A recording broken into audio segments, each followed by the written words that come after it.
Hey everyone, this is Jigisha. Today I'm going to present a poster on behalf of my team.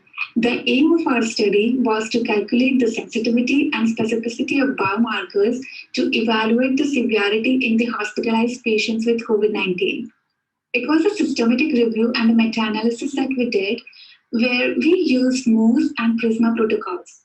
We searched PubMed to identify English full text observational studies that had data on laboratory findings and severity findings like mortality, ICU admissions, SpO2 less than 90%, ARDS, and invasive mechanical ventilation in COVID 19 hospitalizations. By using inclusion and exclusion criteria, we included 31 studies with 28,106 confirmed cases of COVID 19. So, our results showed that CRP, lymphopenia, and LDH had higher sensitivity, whereas creatinine, troponin I, CK, and procalcitonin showed higher specificity to predict poor outcomes in COVID 19 hospitalizations. So we concluded that these results will provide a useful tool to clinicians in order to predict and manage patients with COVID 19. Thank you very much.